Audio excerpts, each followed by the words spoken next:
Welcome back, everybody. Very impressive dynamite, I might say, introduction, Mrs. Lush. Thanks for joining us today, everyone. Sometimes people, when they're in a bit of a pickle or they need to know something, they go to Reddit and they ask Redditors. Why? Lord only knows. But sometimes from that comes some pretty interesting /funny I don't know what we're supposed to expect, but the team put together some Ask Reddits for us. I think they're going to be juicy. What's the weirdest thing your partner does that you've just accepted? When he's alone, he talks to himself in third person, making comments on the things he's doing. Ladies and gentlemen, fill in the blank has done it again. He's made the best omelet in history for the third time this month. He's the man of the year. Look at him getting a glass and opening the fridge. Ooh, he's going for orange juice. Yes, he is. Okay, now he needs to do something. But what is it? Ah, right, the toast. The toast, everybody. He almost forgot the toast. Stuff like that. Holy smokes. He needs like a commentator. I'm glad he does it loudly. It's hilarious, especially when he gets tired and stops mid-sentence but keeps doing what he's doing in silence. Even funnier when he starts speaking again all of a sudden. I mean, that is kind of... It is funny. As long as you're self-aware about it. Yeah. And the partner thinks it's funny, so just narrating your life in third person as you're cooking an omelet in the kitchen. I feel like that would drive me a little cuckoo. It'd be funny once in a while, but I think if you had to listen to that crap all the time, it's like, all right, shut up. My wife microwaves lettuce. Like when she eats a salad at home, she warms up the lettuce. Imagine if you cut off one of your feet and left it to rot for about a week. That's what hot lettuce smells like. Bro, that is fucking horrible. That's a divorceable behavior right there. That's very bizarre. My partner loses one sock. She'll be sitting in a chair watching TV or something, and 20 minutes later, one sock is gone. I understand if she took both off, heat, comfort, whatever, but just losing one is weird. That is weird. It's kind of strange, yeah. He lays on the floor to decompress, which isn't too bizarre, but he lays down in weird spots and occasionally accidentally scares the shit out of me. One time he was just lying on the floor in front of the entrance closet, petting the cat, and fell asleep. I saw his legs on the ground sticking out from the closet. My first thought was that he had fallen, hurt himself, and was unconscious, but he was just snuggling the cat. Another time I couldn't find him anywhere in the house and it started to freak out, but he was lying on the back deck on his belly, talking to the skunk that lives under the deck. What? That was at night, so all I see is a man sprawled on the deck in the dark. Scared me silly. Wow. Okay. This is a great thread because you think I do weird stuff. It's starting to exonerate me from some of my weird behaviors, which I don't think are that weird. Yeah, I don't even think you could name one right now. Exactly. I'll come up with something. Thanks for playing. Maybe that just means I'm not interesting. Maybe those are just interesting people. I'm just boring. So now I'm self-conscious. Shut up. You're just OCD about your house. Okay. It's true. Eats ice like all the time. She's crunching down a tray of ice. It's weird as fucking annoying, but I love her. It's probably iron deficiency anemia. Oh, so that is a side effect, right? Yeah. People like crave ice. It's probably for a reason. Oh, someone wrote that. She's probably has anemia. It's actually super common for doctors to suggest tests for it after learning the patient loves to eat ice. Yeah, Huh. It's a very common side effect. That's really iron deficiency anemia. I know. Really weird. That to me is like when you're scared of water when you have rabies. Like, why would you crave ice because of an iron deficiency? I don't know, but it's very true. Why wouldn't you want to like lick a railing or something? Eat a steak, you know what I mean? Something with actual iron in it. You know what I mean? It makes no sense. What evolutionary thing happened where it's like, oh, you're low on iron? Yeah, just crunch ice. That makes sense. I don't know. I don't get it.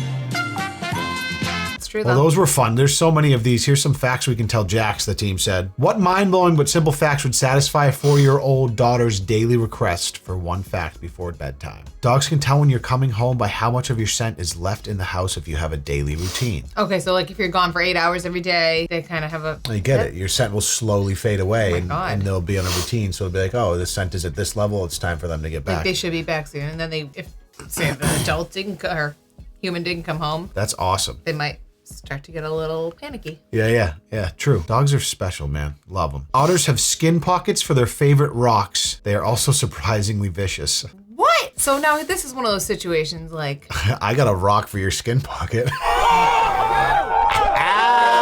And Yahtzee, This is one of those situations where you're like, how much of this do we believe? That I believe. I'll believe anything about otters I read on the internet. Okay. No reason to lie about that. Cashews come from a fruit. The fruit is edible, but apparently hard to transport long distances, so the only places you're likely to find it are where the cashews are grown. They don't grow inside of it, they're on top of it, like sort of a ridiculous hat. Not on top, underneath. Either the fruit is the ridiculous hat or the nut is either set up. Wow. Cashew juice is popular in Brazil, but I can't remember how it tastes like. Cashews are not they're still classified as a nut though. Yeah. But they grow on a fruit. I don't get that. I'm confused. Most elephants weigh less than a blue whale's tongue. Now that's impressive. Just to give you a scope of how big a blue whale actually is. Right. That's madness. For $1 billion, how would you start an argument at Thanksgiving? Oh, that's easy. Well, I mean, yeah. Yeah. I mean, it's an election year, guys. Yeah, well, this was 5 years. Well, even 5 years ago, the last 10 years, it's an easy answer. First, we would have to have Thanksgiving dinner. Then I would pay my sister $500K to not come to it. After all that, I have to do is sit back and watch. Oh, like they're saying her sister is the referee, like the person that kind of keeps it all together. The neutralizer, so the family is just inclined without the sister to argue. I see. So Thanksgiving is the same, but I get $1 billion. Best Thanksgiving ever. But we were just talking about this last couple weeks ago, where it's like, where our Thanksgivings go swimmingly generally. Fortunate, my family. Grandma, why did you always favor Bob over all your other children? Just won $1 billion, and I don't think I'm going to share it with any of you. It's an easy one. No one wins $1 billion, though. They wouldn't believe you. My mother-in-law's Thanksgiving dinner tastes better. Yeah, it's a good one. Easy. I just sit down and enjoy the meal. My mom will automatically take care of the rest. Free billion. Thanks for playing. The most messed up thing you've ever heard. Okay. I'm a wedding videographer. At every wedding, I work with a photographer. Sometimes I get along with them, sometimes not. Anyways, I'm working with this photo team at a wedding. We're doing family photos, which is the worst part of the day. It's just a long, drawn-out 30 minutes of people not knowing where to stand, yelling for people who have walked away and were supposed to be in the next group photo, dealing with kids, etc. I can picture it. Yeah, it's exactly correct. I overhear one of the photographers whisper to the other, sometimes when I'm having a rough time in family photos, I like to imagine everything everyone says came from behind a closed bedroom door with a very strong implication of sexual intent. What? That was years ago, and to this day I can't help but think of it at every wedding. Hearing someone say something like, Granka, get back over here, we're not done with you in the middle, is now the bane of my existence. That is very f***ed up, and it's just a very Reddit thing that we just read. Yeah, that is a very Reddit. I'm so proud of you for saying that comment. Yeah, it's a very... We've been dealing with Reddit for a minute now, and I feel like I get it a little bit. My favorite, a cell phone conversation heard years ago. I was on a park bench when a guy on his phone walked by and said, yes, all right, I get it. My shit on the floor. You happy? But if she just picked it up when I told her to, we wouldn't be fighting now.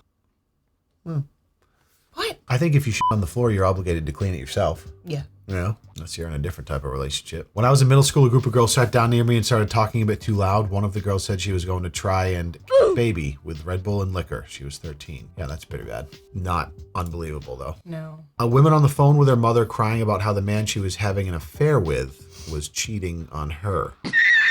Sometimes you have to reap what you sow. My ex-wife cheated on me and left me for the guy she cheated with. About a year later, I'm talking with one of my employees about a situation involving my ex and her boyfriend. And I said his first name, and my employee says, wait, do you mean insert name? I said, yes. And she said, that's the guy I've been f***ing from Tinder for the last month. So that was extremely satisfying. The level of degeneracy some people have, I just can't relate. I need stability in my life. I'm very happy with. Please God. Yeah, just nice, boring. Stable, vanilla, boring, and the best. My dad and I were talking about work, and my sister overheard him saying he needed to send out a crew to shoot some witnesses. We are land surveyors. A witness is a marker in the ground that serves as a reference to another point. Shoot, in this case, means to take a measurement on the corner. But my little sister didn't know that lingo and thought they were some secrets about the family business that she hadn't been privy to. Nice. That's kind of funny, actually. Yeah. On the bus about 10 years ago, two girls in their mid to late 20s. Girl 1. OMG, you're pregnant. Who's the dad? It's Brad. Your brother? He's only my half-brother, so it's fine. I think about this conversation more than I should. Wow. Half-brother? That's different than stepbrother, right? Yeah, but that they're means you have still one sharing DNA. That means you have one of the same, one parent the same? Yes. If it were stepbrother, it would be different. Yeah, that's still like entirely. That's like the corn meme. Like that's a whole corn meme of like, oh, stepbrother. It's a big internet thing. You wouldn't understand, thank God. You guys do, because you're degenerates. If they watch us, they might be like lower level though, degeneracy. Yeah, no, not as degenerate as most of the people. Yeah, we're on the good side of the internet here, for the most part. Stepbrother though, yeah, that's wildly unacceptable. Half brother. Or half brother. How about that's what I meant. Relative. That's just what I meant. Leave it alone. Half brother. Stepbrother's still weird, but biologically it's not weird. It's just still weird. Children of I want to talk to manager parents. What has been your most embarrassing experience? When I was a young child on a long distance flight, my mother let me and my brother sleep on the floor. For safety reasons, the flight attendants told my mother that we were not allowed to sleep on the floor. She started to argue with the attendants, who turned to the pilots. The pilots threatened to turn the plane around unless we get up from the floor, but she continued to argue. The pilots announced they were about to turn around because of my mother, so all the passengers got pissed. Eventually, she caved in when she had all the passengers and flight crew on Boeing 747 against her. Wow. I like that the parent really got hit with the "I will turn this thing around" card. Yeah, that's pretty pathetic. Before Value Village, called Savers in the States, I think, changed policies, she would cut tags to get discounts, since the cashiers would basically make up whatever price they thought it would be on the spot. They highballed it, she would get a manager involved, and I hated that. Yeah, that is a little bit much. You're already in a store where everything's pretty cheap. Some people just have a scarcity mindset and they'll never escape it. And that's unfortunate, because you're going to live that way for the rest of your life. Abundance does not come to those that are scarce. Okay. Please download what the hell just happened? Please download Where did we just go? Please download my ebook for $14.99 on how to live abundantly. I'm now a motivational speaker. What is going on? What? You having a problem? No, I do believe that though. Can't live with a mindset of scarcity. You're never going to make your way out. Manifest your riches. Stop looking at me. I saw that side eye. I'm so fucking confused right now. Oh, Don't get me started on my esoteric spiritual arc, okay? My mom asked me to call her of taxi via an app. She ended up calling me multiple times complaining about how the driver didn't use the route she thought was best. Oh God, we know those people. Yeah. She never owned a car and doesn't know how to drive, even though the guy just used the best possible route the navigator suggested. Especially app drivers are all using the phone. There are some like old taxi drivers that if you like get in it on an airport, they might still just do it by like memory, which was always a thing back in the day before GPS. It was like, oh, is this guy fleecing me right now by taking me the long way, right? She ended up getting out halfway and using the subway. The driver proceeded to call me in tears, completely shocked, unsure of what he did so wrong and apologizing. I felt like total shit.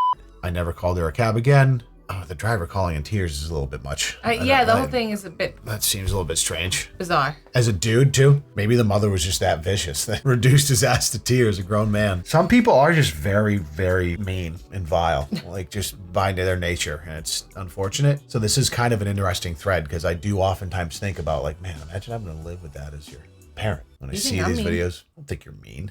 Okay. I think you're... Particular? No, yeah, you're not like in this way. Like you don't sugarcoat things, which is good. Yep. And you're particular about your needs, but you're definitely not mean to people. You're very kind. When we first started doing this channel, though, we're like, because you have no inclination to like fake bubbly type of thing. There was just a lot of people who are like used to watching me alone that came over here and like, oh, your wife is such a bitch. You're like, oh, resting bitch face and stuff because you were I remember that. Hey, you didn't have a lot of experience, so you didn't want to like say things unless you really had something you wanted to say. I still feel that way. And you still feel that. That's never changed. But you've become much more, I feel, congenial and used to being on camera, certainly over the course of 5 or 6 years. And you're a snack, so that helps too. Ew. What do you mean, ew? I said, ayo. Oh, I thought you were like, ew. I was like, No, what? no. Excuse me? Love snacks. Me too. Scene, any fast food drive-thru. Worker, ma'am, can you please drive forward a little bit while your food finishes up? No. Why not? Right? Oh, because they don't want to like let someone else get through until they get their food. You know how like certain things take a little bit longer? You wait at the window, don't you? No. All right, you don't go to enough drive-thrus. Oh, okay. I see. You know, like say you get to the second window and they need a little more time to finish what they're making for you. They'll come out. They'll have you drive up to the front or something and they'll come they'll out bring and it give out. it to you. Yeah, okay. But so this bitch doesn't want to let the person behind her get through until she gets her. If you have like a bigger order or something that takes longer to cook and someone's picking up like a Diet Coke behind you. Or their 25 modification special order. Yeah, which would be on brand for this type of person. Yeah. I'll have 2 number 9s, a number 9 large. What would you do if you woke up tomorrow and the year is 2005? Breathe a huge sigh of relief and do everything differently. It's such 2005? such a morbid way to think about things. I know. You're just constantly regretting your decision. Like, come on, dude. People said buy Bitcoin. But everyone loves that. Yeah, would be a couple years, but yeah, I would definitely be buying a couple 100,000 Bitcoin on launch. I'm firing up Halo 2 on Xbox Live ASAP. Amen, brother. That's exactly what I'm doing. Original Halo. I can't believe that Halo 2 was already out in 2005. That just makes me really feel old. So you were in college? Yeah. That was the year I graduated high school? Halo, the original Halo was all of my high school years for me. Or like, I would say all, probably like junior, senior year. All my buddies, we played football together and I had a big room on the 3rd floor of this condo we lived in. And we would just set up 2 Xboxes and after every practice, all the f***ing football dudes would come back and we'd crank 4-on-4 Halo in my room. And there'd be like dip spit water bottles everywhere, and f***ing Cheetos and disaster up there. Like that. Cave. Yeah. If it was 05, I'd probably take a moment to appreciate how chill things were. No constant notifications, just enjoying the little things like burned CDs and instant messaging. That's an interesting comment because I think in hindsight, I would appreciate that too. But like when you're in that moment, you're not chill. Like the way humans work, you're always going to be living in a state of kind of uncertainty and anxiety because you just don't know what the future holds. Of course. But having experienced it, if you could go back, like if I could go like live in a town that was literally just built to be to like 1999 or the 90s, and it was like everything, like you can go down to Plymouth and go to like Plymouth Rock and go to like an entire town that is built to be a reproduction of Jamestown, where people are walking around and like kneading dough. You know what I mean? Yeah. I want that town, but for the 90s. I would pay to go fucking live in that town for a week. Put a Sam Goody in? Yeah, put a Sam Goody in. Your buddy's house is set up with a fucking Xbox, you know what I mean? No cell phones allowed. Oh, what I wouldn't pay. You walk into the store and Semi-Charmed Life is playing. That still happens, actually. Yes. 90s is the best decade, and it's not even close. Don't come at me. I don't care when you were born. I may be a little bit biased because I was born in 85, but. Oh, that's cute. Oh, that guy, cute. That's adorable. Run all over campus trying to find my late wife and meet her 16 years before I actually met her. Got it. I didn't see the late. I didn't either. Before I read it the first time. Until I read it out loud. Even sadder now a little bit. I know. Poor guy. I'd hug my sister. Yeah, now we're getting kind of sad. Okay, now everyone's getting, yep. I want more 90s stuff. What looks easy peasy but is actually difficult? The way they worded that, like, shut up. Yeah, that was annoying. Playing the triangle. A lot of my non-musician friends joke about how easy it is to play it, then they actually hold the damn thing and look stupid. I'm just impressed that the triangle's a real instrument. But sure. Yeah, like what song requires a triangle? Maybe an orchestra of some sort? Ding, ding, ding, ding, ding. If you're like naturally inclined for percussion, I think you could figure it out. Whistling with your fingers. Agree with that. Oh, yeah. Some people are good at it. I can't do it, never could. My father can do an insane whistle. I've heard it. I can't remember if he uses his fingers or not. I don't think he does. He does it like a weird loud, way though. with his mouth, and it's very loud. Yeah. Like at my old football games and stuff in high school, I could always hear. You knew it was him in the crowd? Yeah, very distinct whistle. Dancing? Yeah, dancing doesn't look easy, dude. Sorry. I think that, I would agree with what they said. Like, if some people are really good at it, make it look kind of effortless. And I'm not talking about, like, a choreographed there's routine. Things like... Just people that have, like, a natural There's rhythm. definitely things that people not make one of them. look effortless that they've spent their whole life perfecting. That doesn't mean, like, No. I'm not going to just think, like, oh, dancing's easy. Like, I know it's hard, but people that make it look effortless, I've been doing it their whole life. I got one. Nah. Hitting a golf ball. Oh, my God. It's the same as dancing. Epic. It looks easy when you're watching these guys on the internet and then try to hit the same shot 3 times in a row. It takes you 50 years. Putting. Putting, yeah. Oh, my God. Yeah. Hit a ball just into go. a hole. Just get it over there in Good the luck, hole. No buddy. problem. Good luck, pal. Drawing something from memory, like a bird or something. In my mind, yep, that's a bird. On paper, that's a bird. Art, drawing in general, Sure. yeah, I would agree. I literally just did this the other day. I was with Jackson because we like to draw sometimes, and sometimes we'll do like print out things and fill them in. But this particular one, it was just a blank paper, and I was like, what do I draw? And I remember. I decided to draw what did I end up drawing? You were drawing something Christmassy with presents. You're like, I suck at I drawing wanted to presents. draw a Christmas tree with some presents underneath, and my God, it looked like a 3-year-old drew it, and Jackson would have critiqued it. It was so bad. I have such a huge amount of respect and admiration for people that are incredible artists in whatever medium they choose. Envy, too, almost envy. I'm envious of it. Digging. Anytime it's shown in movies or TV, it looks easy as with a second. You have to grab a shovel and break dirt. But I 100% That's agree with that. actually really accurate. 100% agree, and so much of it depends on the soil and where you're digging. Oh, my God. I'll throw back to a story where my best friend tasked me with helping him put in a fence in his backyard, and he lives in a coastal town.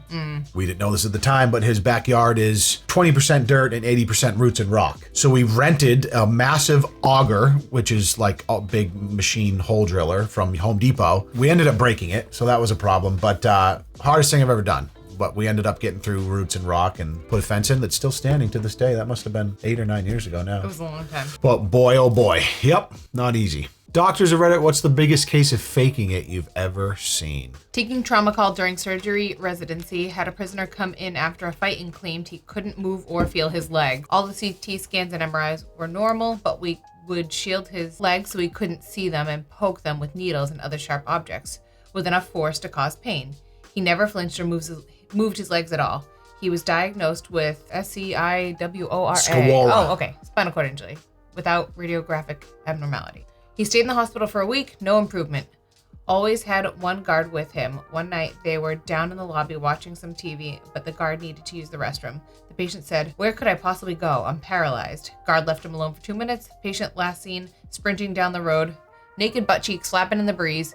Made it to a city 4 hours away by car before he was caught again. I've never seen anyone fake it so well. Truly playing the long con. Wow. That's wild. Wow. Really faked being paralyzed for like Let days them or a week. stab him in the leg. Till the guard left for like 2 seconds, sprinting down the road, butt cheeks out. Listen, he was already out of the slammer. Like, they had to take the opportunity and literally run with it. And he did. Yeah. Unfortunately, you just don't get far, typically. You can run, but you can't hide. Yeah. Dermatologist here. Patient was convinced she had a melanoma and needed a biopsy and would need to be on workers' comp. I told her it looked like ink from a marker. She demanded a biopsy. I wiped the area off with an alcohol swab and showed her the ink and that there was no spot on her skin anymore. She stormed out threatening to sue. I'm just glad I cured her melanoma. Well done, doctor. Someone was trying to get a little money from their job, weren't they? They're just trying to get a little paid time off. Melanoma, you don't even get workers comp for that. Like, isn't that like... No, but like paid time off, because if you're going through melanoma treatment. For like a day, don't you just excise it? Oh, honey, no. Melanoma? Skin cancer? Yeah, no, I was just normally, like, if it's not. Local enough, you can just get surgery and get it removed, right? Yeah, it's a little more invasive than just... I know, it depends on how progressed it is, obviously, yeah. Like, I'm not talking just like a mole or something like that. If you're talking melanoma, it's more. Had a patient come in for a fall who now couldn't move their legs at all, did a bunch of tests, didn't find anything. The patient was not at all fazed by suddenly being paralyzed, which was the first red flag. Didn't really believe anything was wrong, but the patient was still not moving their legs. My options are to admit for a huge workup or get them to walk. So I update them, saying everything is fine, tests are negative, you can go home. Patient gets up, gets dressed, and walks out without a word. Wow. I'm confused. Like, Jesus? So were they faking it or not faking it? Or did they just not know that their legs worked? I'm confused. They were faking it. They wanted there to be something wrong. There's a type of person like that. Yeah. Very strange. It's like a version of Munchausen syndrome or something. Yeah, it's not that though. It's something else. There's been shows on people that have willingly like amputated their own limbs because they want to be amputees. Have you seen shit like that? No. Yeah. There's a woman who like cut off her arm on purpose. Like there's a whole, I did a video on it. There was like, shut up. Yeah. It was on like TLC or something where they like followed this lady around, and that has to be such a gray area. They had to fly to obviously some like other country to find a doctor willing to do it. Like an elective amputation. No. I couldn't believe that shit. There's just obviously sick people in the world. You know, what are you gonna do? What's the worst secondhand embarrassment you've ever felt? I feel like we both are in the category of experiencing secondhand embarrassment very easily. Oh, I hate it. Yeah. I hate it. Like I sometimes have trouble watching live award shows or something on TV because I get like secondhand cringe that makes me want to die from like listening to acceptance speeches and shit. It's really weird. Like I can handle it, but I don't prefer it. I'll just like won't watch because I don't want to just feel secondhand cringe, which is weird because for what I do a lot of times on the internet, but I don't know. Was at a dinner party when my friend's mom-in-law asked another one of our friends when her baby was due. She wasn't pregnant. Anyway, MIL should have simply apologized, but instead doubles down with something to the effect of, it sure looks like you're pregnant. Holy shit. Not gonna lie, I got asked if I was pregnant way before I ever did. You did? Yes. That's by an not old lady patient when I was working as a nurse, and I said, nope, I just like to eat too much. That's definitely like a not an uncommon thing that maybe happens. I mean, I would just never, even if it's obvious, I'm just not saying anything just for the random case. But especially if it's like borderline, like, all right, they're a little bit heavier and you know, you just wouldn't. But to double down is crazy work right there. That's commitment. Yeah, well, sure looks like you are, sweetheart. Have some more casserole. It's freaking wild. I was a server at an Americana restaurant, relatable, and family came in. The mother was berating everyone. She yelled at the server and complained about the food not being the right temp, and then she thought it was too salty, etc. Again, I've seen this a million times in my life. Can't make them happy. She really had it in for the 17-year-old server. He was fine, but the customer wanted to pick at someone. Her husband and teenage children looked embarrassed. She had been like this before. There's a sign on the door that said, we reserve the right to refuse service to anyone, and management decided that this lady shouldn't eat with us again, so the manager went over and comped the meals and told them to leave and not come back. Love that. The woman was upset and left mean feedback. Of course she did. In response to the feedback, a regular posted with a picture of the woman and her family. She quickly took down her bad feedback. She deserved the public berating, but I was embarrassed for her family. I love that a regular posted a picture of her. That's wild. Yeah, I agree. Yeah. People like that, put their name on the wall, man. Put their picture on the wall. Don't let them at the restaurant. Yeah, you can get away with that at certain. That's the problem. Yeah, exactly. If you go to like a corporate, you go to a corporate shit, like they'll still serve you hand over fist. Like, oh, they'll is do everything anything to try and make you happy. That was probably my least favorite part about my decade plus in the industry was having to watch horrible people get catered to as if they're not horrible. There was obviously borderline ones, like I had to do my job and didn't want to get fired, so I had to grin and bear a lot of times. But if someone was truly horrible, you could stick up for yourself. You should, at least. It's a tough line, some gray area there. It's like you have to expect you're going to deal with some awful people, and that's just the nature of the job, but you also have to have the self-respect to stick up for yourself if someone's truly being awful and hope that your job backs you up, you know? Yes, which they do. yes. Oh my God. I don't want to get into it now, but my friend Jesse, he works in more like fine dining, like small restaurant, like, what do you call it? Like when they have like several courses. Oh, like, yeah. very niche kind of like dining, but he has this really story and it turned into a huge Yelp review and everything. But long story short, crazy night, busy. This thing was going off with this guy and he ended up dropping something and being like, call me that again, you fat fuck. Screamed in the middle of the restaurant, caused a huge scene. Dude ended up leaving, left like a 3-page Yelp review. We used to, but back when I worked with him, we like printed the Yelp review out and like posted it on the wall because it was the funniest shit ever. But he went into the kitchen and the owner is like the chef. And he was basically like, yeah, I know I probably won't be working here again. I apologize, but it was just had to be done. And the owner actually backed him and was like, get out. Yeah, he stayed, still worked there for a while and it was whatever. Because it's that type of place. It's like a family, like he knew, like Jesse was one of his best guys, incredible worker, and just whatever it was. The story's much better from the source, but yeah, it just feels good as someone who worked in customer service to hear a story of someone actually getting it back, and then he didn't get in trouble for it. Maybe he took the night off, I'm sure, but you can go home for tonight. That was pretty much it. So moral of the story is don't be a dickhead to customer service workers. Well, it is lunchtime, so I'm gonna go to the house and microwave some lettuce for my salad. That was probably the weirdest one out of all. I know. Yeah, but as always, we enjoyed reading those. It's fun to listen to some stories, and we appreciate you guys being here to enjoy them with us. What's the weirdest thing that your partner does? Let us know in the comments. I'll think of one for you guys. Yeah, you can even think of one. Perfect. You're just messy. Me and every other guy on the planet. Okay? I'll come up with something better. Okay. See you soon. Peace.